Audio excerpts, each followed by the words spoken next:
Selamat datang di channel YouTube Kak Asendi dan hari ini adalah episode ke-20 untuk buku Atomic Habits karya James Clear audiobook. Bantu like, comment, share, dan subscribe untuk membangun channel YouTube ini agar bisa memberikan manfaat tidak hanya untukmu tapi juga untuk orang-orang di sekitarmu. Yuk langsung ke bukunya.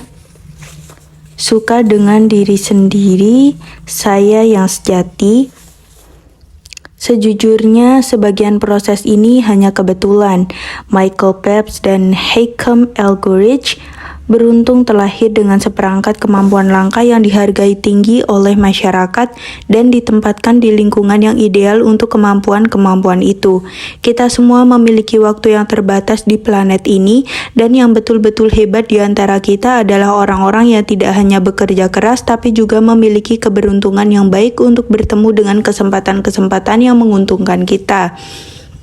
Namun, bagaimana jika Anda tidak ingin bergantung pada kemujuran? Jika Anda tidak berhasil menemukan arena tempat keberuntungan berpihak kepada Anda, ciptakanlah arena itu. Scott Adams, kartunis di balik Dilbert, mengatakan, setiap orang mempunyai setidaknya sejumlah bidang tempat ia berada di 25% terbatas dengan sedikit usaha. Dengan kasus saya mampu menggambar dengan lebih baik daripada kebanyakan orang, tapi saya hampir tidak dapat menyebut diri seniman. Dan saya tidak lebih lucu dibanding kebanyakan stand-up komedian yang tidak pernah menghasilkan karya besar, tapi saya lebih lucu daripada kebanyakan orang. Yang ajaib adalah sedikit sekali orang yang mampu menggambar sekaligus menulis lawakan. Dan ketika Anda menambahkan latar belakang bisnis saya, tiba-tiba saya mempunyai topik yang hanya sedikit kartunis dapat berharap memahaminya tanpa menjalaninya. Ketika tidak mampu menang dengan menjadi lebih baik, Anda dapat menang dengan menjadi berbeda. Dengan menggabungkan keterampilan-keterampilan, Anda mengurangi tingkat kompetisi yang menjadikan Anda lebih mudah menonjol. Anda dapat memintas perlunya keunggulan genetik atau pengalaman bertahun-tahun dengan menulis ulang aturan-aturan. Seorang pemain yang bagus bekerja keras untuk memenangkan permainan yang juga dimainkan oleh semua orang. Seorang pemain yang hebat menciptakan permainan baru yang berpihak pada kekuatan dan menutup kelemahan mereka. Di perguruan tinggi, saya merancang jurusan saya sendiri, biomekanika, yang merupakan perpaduan antara fisika, kimia, biologi, dan anatomi. Saya tidak cukup cerdas untuk menonjol di antara mahasiswa-mahasiswa jurusan fisika atau biologi, jadi saya menciptakan arena saya sendiri. Dan karena cocok dengan saya hanya mengambil mata kuliah yang menarik bagi saya, belajar tidak terasa sebagai kewajiban. Saya juga menjadi lebih mudah menghindari perangkap perbandingan diri dengan orang lain.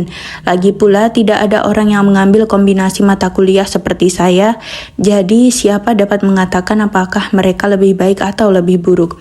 Spesialisasi adalah cara manjur untuk mengatasi musibah karena memiliki gen buruk. Semakin Anda menguasai suatu keterampilan khusus, semakin sulit bagi orang lain untuk bersaing dengan Anda. Banyak binaragawan lebih kuat daripada kebanyakan pemain panco, tapi bahkan binaragawan bertubuh besar bisa kalah dalam adu panco bersama juara adu panco memiliki kekuatan di bagian khusus. Bahkan seandainya bukan yang paling berbakat, Anda seringkali dapat menang dengan menjadi yang terbaik dalam kategori yang secara khusus. Air mendidih akan membuat kentang jadi lunak, tapi telur jadi keras. Anda tidak dapat mengendalikan apakah Anda sebutir kentang atau sebutir telur, tapi Anda dapat memutuskan bermain di arena tempat orang bisa lebih baik ketika keras atau lunak. Bila dapat menemukan lingkungan yang lebih menguntungkan, Anda dapat mengubah situasi dari semula merugikan menjadi menguntungkan Anda. Cara memanfaatkan gen-gen Anda secara maksimal. Gen kita tidak meniadakan keharusan bekerja keras. Gen menjadikan kerja keras jelas. Gen mengatakan kepada kita apa yang perlu diberi kerja keras. Begitu menyadari kekuatan-kekuatan kita tahu di mana harus mengarahkan waktu dan energi. Kita tahu tipe kesempatan yang harus dicari dan tipe tantangan yang harus dihindari. Makin baik kita memahami sifat dasar kita, makin baik strategi yang dapat kita jalankan. Perbedaan biologis itu penting. Meski demikian, akan lebih produktif kalau kita berfokus pada apa Apakah kita memenuhi potensi sendiri daripada membandingkan diri dengan orang lain? Kenyataan bahwa Anda memiliki batas alami dalam kemampuan tertentu sama sekali tidak terkait dengan apakah Anda telah mencapai batas kemampuan. Orang dapat terperangkap pada kenyataan bahwa mereka mempunyai batas sehingga jarang mengerakkan apa upaya yang diperlukan untuk meraihnya.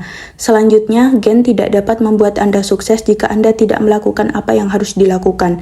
Betul, tapi tak mustahil atlet yang mengalami cedera memiliki gen lebih baik, tapi jika Anda tidak melakukan latihan yang cukup, tidak mungkin mengatakan bahwa Anda telah memaksimalkan faktor genetik sampai Anda bekerja keras seperti atlet yang Anda kagumi. Jangan mengatakan bahwa kesuksesan mereka hanya kebetulan. Untuk ringkasnya, satu cara terbaik untuk memastikan kebiasaan-kebiasaan Anda tetap memuaskan dalam jangka panjang adalah memilih perilaku-perilaku yang selaras dengan kepribadian dan keterampilan Anda. Bekerja keraslah pada hal-hal yang ternyata mudah. Ringkasan bab 1. Rahasia memaksimalkan peluang sukses Anda adalah memilih arena kompetisi yang tepat. Yang kedua, ambil kebiasaan yang tepat, maka kemajuan menjadi mudah. Ambil kebiasaan yang keliru, maka hidup menjadi sulit. Yang ketiga, gen tidak dapat diubah dengan mudah, yang berarti gen menyediakan keunggulan yang besar dalam lingkungan yang menguntungkan dan kekurangan yang serius dalam lingkungan yang tidak mendukung. Kebiasaan menjadi lebih mudah ketika selaras dengan kemampuan alami. Pilihlah kebiasaan yang paling sesuai dengan Anda. Yang selanjutnya, bermainlah di arena yang memaksimalkan kekuatan Anda. Jika arena seperti itu tidak ada, ciptakanlah. Yang terakhir, gen tidak meniadakan keharusan bekerja. Gen menjadikannya jelas. Gen menunjukkan apa yang harus kita lakukan secara maksimal. Bab 19. Aturan bagaimana tetap termotivasi dalam hidup dan pekerjaan. Pada 1955, Disneyland baru dibuka di Anaheim, California, ketika seorang anak 10 tahun datang dan meminta pekerjaan.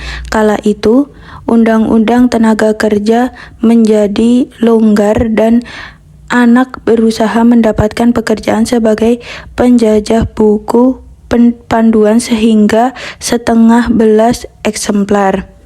Dalam setahun, dipindahkan ke toko Disney, tempat ia belajar untuk karyawan-karyawan yang lebih tua, penerima dengan menggarap sederhana didik depan penonton.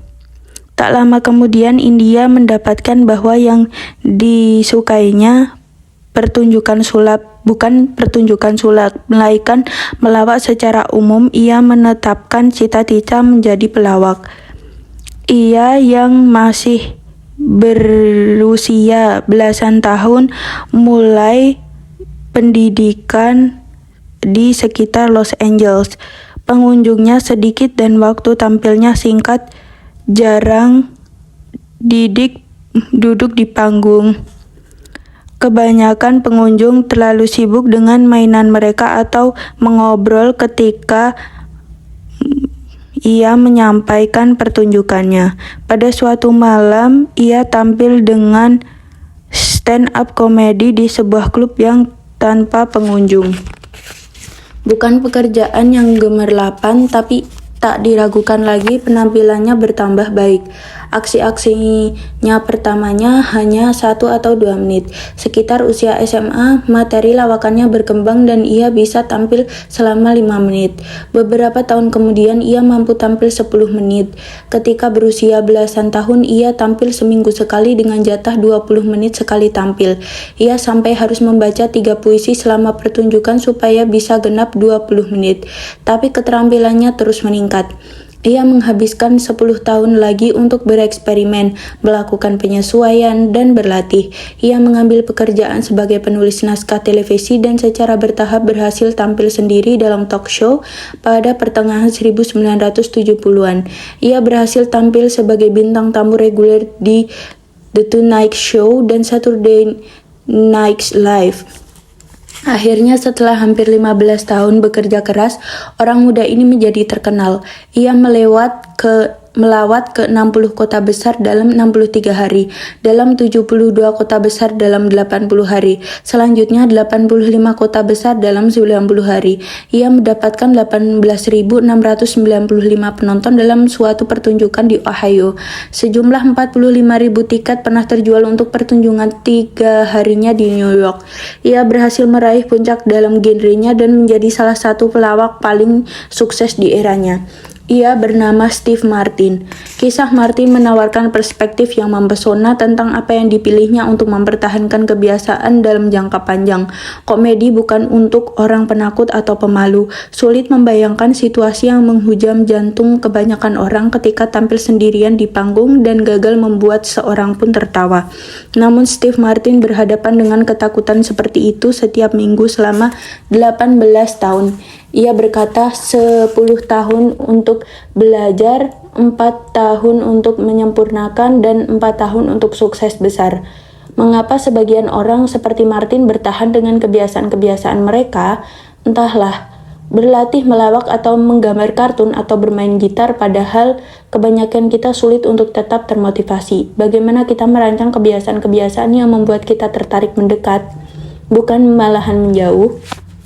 Ilmuwan mempelajari pertanyaan ini selama bertahun-tahun.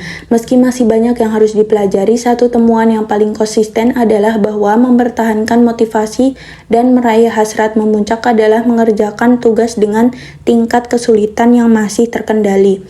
Otak manusia menyukai tantangan, tapi hanya jika berada dalam zona kesulitan yang optimal. Bila senang bermain tenis dan berusaha bermain serius melawan anak berusia 4 tahun, Anda akan segera menjadi bosan. Ia terlalu mudah, Anda akan memenangkan semua angka. Sebaliknya, jika bermain melawan pemain profesional seperti Roger Federer dan Serena Williams, Anda akan dengan cepat kehilangan semangat karena pertandingan terlalu sulit. Sekarang, pertimbangkan bermain tenis melawan orang yang setara. Selama pertandingan, Anda memenangkan beberapa angka dan kehilangan beberapa angka. Anda mempunyai peluang yang baik untuk menang, tapi hanya jika Anda sungguh berusaha. Fokus Anda menguat. Perhatian Anda tak mudah teralihkan dan Anda mendapati diri tertarik sepenuhnya pada apa yang sedang Anda lakukan. Ini tantangan tapi dengan tingkat kesulitan yang masih terkendali dan merupakan contoh pertama untuk aturan Goldilocks. Aturan Goldilocks menyatakan bahwa manusia mengalami motivasi puncak ketika sedang mengerjakan tugas-tugas yang dapat berada di tepi terluar kemampuannya saat ini. Tidak terlalu sulit, tidak terlalu mudah, tapi pas. Karir komedi Martin adalah contoh yang sangat bagus tentang penerapan aturan Goldilocks. Tiap tahun ia memperpanjang penampilan komedi, tapi hanya 1 atau 2 menit. Ia selalu menambah bahan baru, tapi juga mempertahankan berapa lelucon yang dijamin membuat orang tertawa. Cukup banyak kemenangan membuatnya tetap termotivasi, tapi kesalahan yang timbul juga cukup untuk membuatnya tetap bekerja keras. Ketika Anda memulai kebiasaan baru, penting untuk mempertahankan perilaku itu semudah mungkin sehingga Anda dapat bertahan meski keadaan sedang tidak ideal.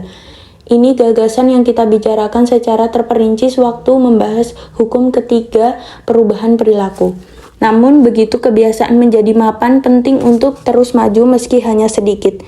Perbaikan dan tantangan kecil ini membuat Anda tetap sibuk, dan bila Anda sampai ke tempat zona Goldilocks, Anda dapat meraih kondisi flow. Aturan Goldilocks. Motivasi maksimum terjadi ketika Anda menghadapi tantangan dengan kesulitan yang masih terkendali. Dalam penelitian psikologi ini dikenal sebagai aturan Yerkes-Dodson yang mengatakan tingkat kegairahan optimal sebagai titik tengah antara kebosanan dan kekhawatiran. Kondisi flow adalah pengalaman berada dalam zona itu dan terhanyut sepenuhnya dalam suatu aktivitas. Ilmuwan mencoba membuat kuantifikasi untuk perasaan ini. Mereka menemukan bahwa untuk mencapai kondisi flow, suatu tugas harus kira-kira 4% di atas kemampuan Anda saat ini. Dalam hidup nyata, biasanya kita tidak layak melakukan kuantifikasi atas tingkat kesulitan suatu tindakan dengan cara ini. Tapi gagasan pokok aturan Goldilocks tetap berlaku. Mengerjakan tantangan dengan tingkat kesulitan yang masih terkendali, sesuatu yang masih berada di batas kemampuan, agaknya sangatlah penting untuk mempertahankan motivasi. Perbaikan memerlukan keseimbangan yang sangat halus. Anda perlu secara teratur mencari tantangan yang mendorong Anda sampai ke batas sampai terus meraih kemajuan yang cukup agar tetap termotivasi. Perilaku perlu tetap terasa baru agar tetap menarik dan memuaskan. Tanpa keragaman kita menjadi bosan, dan kebosanan mungkin adalah musuh paling besar dalam melakukan penyempurnaan diri. Cara tetap berfokus ketika Anda bosan memperjuangkan sasaran Anda. Setelah karir bisbol saya berakhir, saya mencari cabang olahraga baru. Saya bergabung dengan tim angkat berat dan suatu hari seorang pelatih terkenal mengunjungi sasana kami. Selama karirnya yang panjang, ia telah melatih ribuan atlet termasuk sejumlah atlet olimpiade. Saya memperkenalkan diri dan kami mulai berbincang tentang proses perbaikan. Apa perbedaan antara atlet terbaik dan semua orang lain, tanya saya. Apa yang sesungguhnya dilakukan oleh orang sukses yang tidak dilakukan oleh kebanyakan orang? Ia menyebut faktor-faktor yang mungkin sudah Anda duga: genetik, keberuntungan, dan bakat. Akan tetapi kemudian ia mengatakan sesuatu yang tak saya duga. Pada suatu ketika, itu terkait dengan siapa yang mampu mengatasi kebosanan berlatih setiap hari, melakukan hal yang sama berulang-ulang. Jawabannya mengejutkan saya karena itu cara pikir yang berbeda tentang etos kerja. Orang bicara tentang memompa semangat dalam memperjuangkan sasaran, entah dalam bisnis atau olahraga atau seni. Anda mendengar orang berkata seperti semuanya bergantung pada semangat atau Anda harus sungguh menginginkannya. Akibatnya banyak di antara kita menjadi tertekan ketika kehilangan fokus atau motivasi karena menurut kita orang sukses memiliki cadangan motivasi dan semangat yang berlimpah. Namun, pelatih yang satu ini mengatakan bahwa orang yang sungguh sukses merasakan kekurangan motivasi seperti semua orang lain. Bedanya adalah mereka masih mencari cara untuk tetap datang berlatih meskipun sebetulnya merasa bosan. Menguasai sesuatu mengharuskan orang berlatih, namun makin sering orang berlatih, makin membosankan rutinitas yang dijalani. Begitu seorang pemulai mulai merasakan hasil dan belajar menaruh harapan, mulai pudar, terkadang kejadiannya lebih cepat lagi. Yang harus dilakukan adalah datang ke sasana beberapa hari berturut-turut atau mengunggah pesan melalui blog tempat waktu dan membiarkan satu hari berlalu tanpa terlalu terasa. Segalanya berjalan dengan baik. Mudah merasionalkan libur sehari karena Anda berada di tempat yang baik. Ancaman terbesar atas kesuksesan bukanlah kegagalan, melainkan rasa bosan. Kita menjadi bosan dengan kebiasaan kita. Kebiasaan itu tak lagi membuat kita bersemangat. Hasilnya dapat diduga, dan ketika kebiasaan kita menjadi biasa, kita mulai merusak kemajuan dalam mencari hal-hal baru. Barangkali ini sebabnya kita terperangkap dalam lingkaran, pindah dari satu latihan ke latihan berikutnya, dari satu diet ke yang lain, dan satu gagasan bisnis ke gagasan lain. Begitu mengalami sedikit penurunan motivasi, kita mulai mencari strategi baru bahkan seandainya yang lama masih berhasil. Seperti kata Machiavelli, orang mendambakan hal-hal baru sedemikian sehingga mereka yang sudah berhasil pun menginginkan perubahan sama seperti mereka yang belum berhasil. Barangkali ini sebabnya banyak produk yang paling membentuk kebiasaan adalah produk yang menyediakan bentuk-bentuk baru secara sinambung. Video game menyediakan hal-hal baru secara visual. Pornografi menyediakan hal-hal baru secara seksual. Junk food menyediakan hal-hal baru dalam bidang kuliner. Tiap pengalaman ini menawarkan elemen-elemen kejutan yang berkelanjutan. Dalam psikologi, ini dikenal sebagai ganjaran yang berubah-ubah atau variable reward. Mesin koin atau slot mesin adalah contoh paling umum di dunia nyata. Seorang penjudi sesekali merasakan atau meraih jackpot, tapi tidak dalam interval yang dapat diramalkan. Irama ganjaran berubah-ubah. Sifat berubah-ubah ini dapat menimbulkan lonjakan dopamin, meningkatkan daya ingat, dan mempercepat pembentukan kebiasaan. Ganjaran yang berubah-ubah tidak akan menciptakan gairah artinya. Anda tidak dapat memberikan kepada seorang ganjaran yang tidak menarik serta intervalnya pun bervariasi, namun berharap itu akan mengubah pikirannya. Tapi ganjaran seperti ini adalah cara yang dahsyat untuk menaikkan tingkat gairah yang sudah kita alami karena mengurangi kebosanan. Titik hasrat yang pas terjadi pada irisan 50/50 antara sukses dan gagal. Dalam setengah rentang waktu, Anda mendapatkan apa yang Anda inginkan. Dalam setengah rentang waktu, Anda tidak mendapatkan apa yang Anda inginkan. Yang Anda perlukan hanyalah kemenangan yang cukup untuk mengalami kepuasan dan cukup untuk ingin mengalami hasrat tersebut. Ini salah satu manfaat dari mengikuti aturan Goldilocks. Jika Anda sudah tertarik pada suatu kebiasaan, melawan tantangan dengan kesulitan yang masih terkendali adalah cara yang baik untuk membuat sesuatu tetap menarik. Tentu saja tidak semua kebiasaan memiliki komponen ganjaran yang bervariasi. Dan Anda tidak ingin hal itu terjadi. Bila Google hanya kadang-kadang memberikan hasil pencarian yang berguna, saya seketika akan beralih ke pesaingnya yaitu Uber. Hanya melayani setengah pemesanan saya. Saya ragu apakah saya masih akan menggunakan layanan itu, dan kalau membersihkan gigi tiap malam namun hanya kadang-kadang merasakan mulut yang bersih, rasanya saya akan meninggalkan kebiasaan itu. Dengan ganjaran yang berubah-ubah atau tidak ada kebiasaan yang untuk selamanya menarik. Pada suatu ketika, setiap orang menghadapi tantangan yang sama dalam perjalanan penyempurnaan diri. Anda harus bisa menerima bahwa kebosanan akan datang. Kita semua mempunyai sasaran yang ingin kita raih, serta cita-cita yang ingin kita penuhi, tapi tak peduli apa yang sedang Anda coba untuk lakukan dengan lebih baik. Jika Anda berjuang hanya ketika hal itu mudah atau sangat menarik, Anda tidak akan pernah cukup konsisten untuk meraih hal-hal yang luar biasa. Saya dapat menjamin bahwa seandainya Anda berusaha memulai sesuatu kebiasaan dan terus mempertahankannya, akan ada hari-hari ketika Anda merasa ingin berhenti. Ketika memulai suatu bisnis, akan ada hari-hari Anda ketika merasa tidak bersemangat. Ketika Anda sedang di sasana kebugaran, ada latihan-latihan yang ingin Anda lewatkan saja.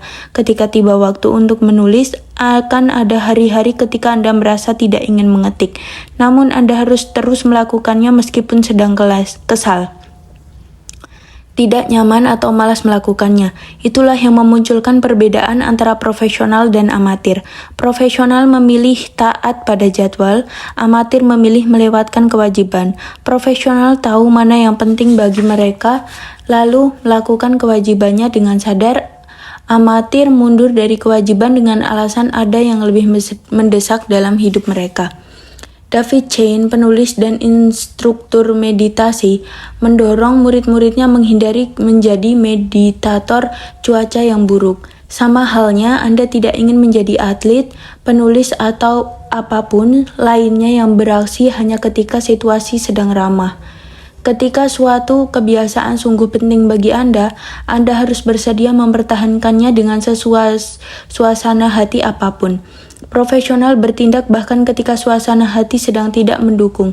Mereka mungkin tidak menikmatinya, tapi mereka punya cara agar kewajibannya tetap dijalankan.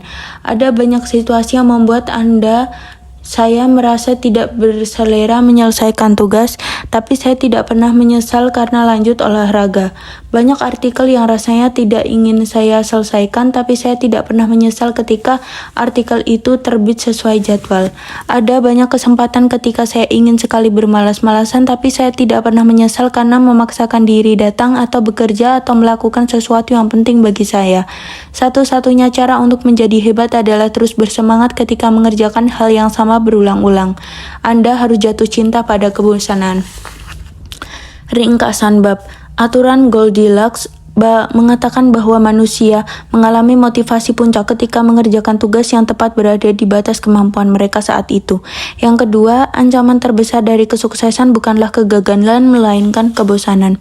Yang ketiga adalah ketika kebiasaan menjadi rutin yang dikerjakan menjadi kurang menarik dan kurang mendatangkan kepuasan, artinya kita merasa bosan.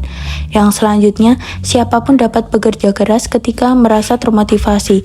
Kemampuan untuk terus berusaha meskipun hal itu tidak menggairahkan adalah hal yang menjadikan orang berbeda. Yang terakhir, profesional bertahan pada jadwal yang sudah dibuat, amatir mencari alasan untuk melewatkannya. Bab 20. pengorbanan dalam menciptakan kebiasaan. Kebiasaan menciptakan landasan untuk penguasaan sesuatu. Dalam catur, baru setelah langkah-langkah dasar bidak catur menjadi otomatis, seorang pemain dapat berfokus pada permainan di tingkat berikutnya.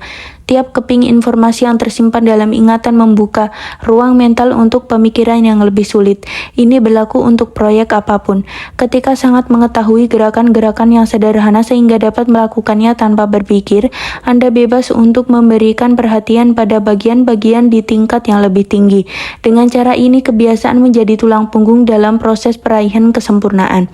Kendati demikian, manfaat ketika kita memperoleh dari kebiasaan bukan tanpa pengorbanan. Pada awalnya, tiap perulangan dengan mengembangkan kefasihan, kecepatan, dan keterampilan. Namun setelah itu, ketika kebiasaan menjadi otomatis, Anda menjadi kurang peka terhadap umpan balik. Anda terjerumus dalam perulangan tanpa dipikir. Kita jadi lebih mudah membiarkan kesalahan terjadi. Ketika mampu menghasilkan yang cukup baik, secara autopilot Anda berhenti berpikir tentang cara melakukannya secara lebih baik. Sisi positif kebiasaan adalah kita dapat melakukan sesuatu tanpa berpikir. Sisi negatif kebiasaan adalah Anda menjadi terbiasa melakukan sesuatu dengan cara tertentu dan berhenti memperhatikan kesalahan-kesalahan kecil. Anda beranggapan terus menjadi lebih baik karena makin berpengalaman. Dalam kenyataan, Anda hanya memperkuat kebiasaan Anda saat ini, bukan menjadikannya lebih baik. Sesungguhnya ada penelitian yang menunjukkan bahwa begitu suatu keterampilan berhasil dikuasai, biasanya sejalan dengan waktu ada sedikit penurunan performa. Biasanya penurunan performa yang kecil ini tidak membuat orang khawatir. Anda tidak memerlukan sistem yang terus-menerus memperbaiki cara Anda menggosok gigi, mengikat tali sepatu, dan menyeduh teh. Dengan kebiasaan-kebiasaan ini cukup baik, biasanya berarti cukup baik. Meski makin sedikit energi yang Anda kerahkan pada pilihan-pilihan yang remeh, makin banyak yang dapat Anda sediakan pada pilihan yang sungguh penting. Namun ketika ingin memaksimalkan potensi dan meraih performa tingkat tinggi, Anda memerlukan pendekatan yang lebih beragam. Anda tidak dapat mengulang hal-hal yang sama secara membabi buta, lalu berharap menjadi istimewa. Kebiasaan itu perlu, tapi tidak cukup untuk meraih kepiawaian. Yang Anda perlukan adalah kombinasi antara kebiasaan yang otomatis dan praktik yang disengaja. Proses menjadi ahli menuntut Anda secara progresif menumpuk satu perbaikan di atas yang lain. Tiap kebiasaan dibangun di atas yang sudah ada sampai tingkat performa baru tercapai dan keterampilan di tingkat yang lebih tinggi terinternalkan. Untuk menjadi hebat, keterampilan tertentu memang perlu menjadi otomatis. Pemain bola basket harus mampu mendribel bola tanpa berpikir sebelum mampu meningkat ke keterampilan mengoper bola dengan tangan yang tidak dominan. Dokter belum mengulang irisan pertama berulang-ulang sampai mampu melakukannya dengan mata tertutup.